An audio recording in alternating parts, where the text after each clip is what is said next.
এসেছিলেন তিনি হিল্লোল তুলে। গৌরবর্ণা নায়িকাদের রাজত্বে একটা শ্যামলা বিদ্যুৎ যেন ঝলসে উঠল। তার অভিনয় ছিল সাবলীল, ষোড়শী এক নবাগতা। সে প্রায় যে একাই একটা ছবি টেনে নিয়ে যেতে পারে, ছেয়ে ফেলতে পারে দর্শক হৃদয়কে।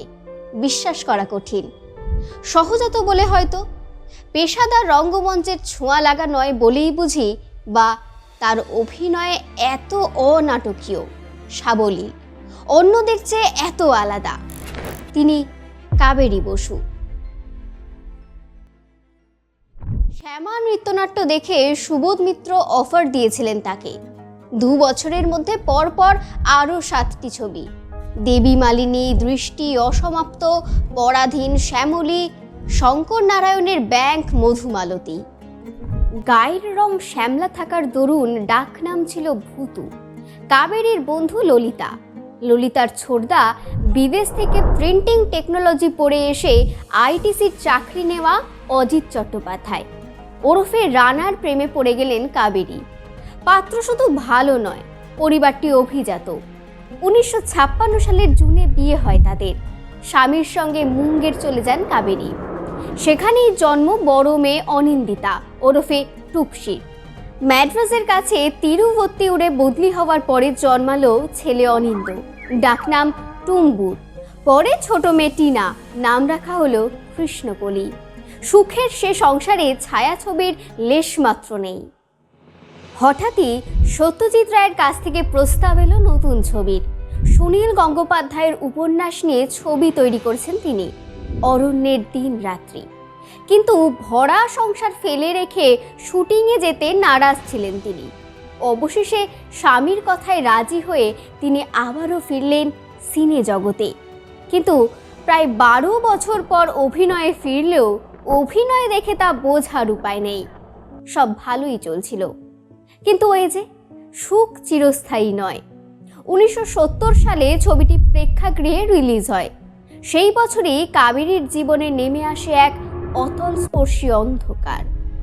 একবার এক জ্যোতিষী তাকে দেখে বলেছিলেন তার উঁচুতে ফাড়া আছে, কিন্তু নিয়তি খণ্ডাবে কে? অজিত, কাবেরী আর ছোট মেয়ে টিনা গিয়েছিলেন দার্জিলিং ভ্রমণে। জিপ ছাড়বে এমন সময় এক কলেজ পড়ুয়া এসে তাদের সঙ্গে যাওয়ার আর্জি জানায়। গাড়ি ছাড়ে। বেশ কিছুটা এগিয়ে হঠাৎই স্লিপারি রাস্তা ধরে গাড়ি এগিয়ে চলল খাদের দিকে। ড্রাইভার সুযোগ বুঝে গাড়ি থেকে লাফ দিয়েছে। অজিত সামনে, মেয়ে নিয়ে কাবেরী পিছনে, পাশে ছেলেটি। কাবেরী মেয়েকে ছুড়ে দিলেন বাবার কাছে, যদি কোনোভাবে দরজা খুলে তারা বেরিয়ে যেতে পারেন। অজিত সেটাই করল, কিন্তু শেষ রক্ষা হলো না। মেয়েকে কোলে নিয়ে আছড়ে পড়লেন বোল্ডারে, মাথার খুলি ফেটে চৌচির। কাবেরী আর ছেলেটিকে নিয়ে প্রায় 850 ফুট নিচে গভীর খাদে ছিটকে পড়ল গাড়ি। মেয়েকে হাসপাতালে নিয়ে যাওয়া হলেও বাঁচানো যায়নি তাকেও। ঘটনার পরদিন সেও মারা যায়। ডাক্তাররা জানায় তার শরীরে কোনো আঘাত ছিল না, শুধু ঘটনার আকস্মিকতার শকের কারণে তাকেও বাঁচানো যায়নি। কাবেরীর গাড়ি উদ্ধার হয়। একের পর এক অস্ত্রোপচারের পরে কিছুটা হয়ে স্বাভাবিক জীবনে ফিরতে থাকেন কাবেরী। কেটে যায় বেশ কয়েকটা বছর।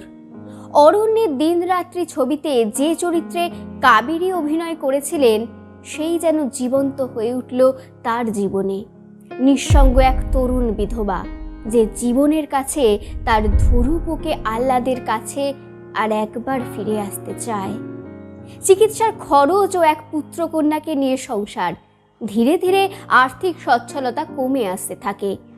আবারও অশক্ত শরীরে চলচ্চিত্র জগতে ফেরেন কাবেরী। প্রথমে শরীর টানত না, এমনও হয়েছে শুটিং করতে গিয়ে সংজ্ঞা হারিয়েছেন বহুবার। তবুও হাল ছাড়েননি তিনি।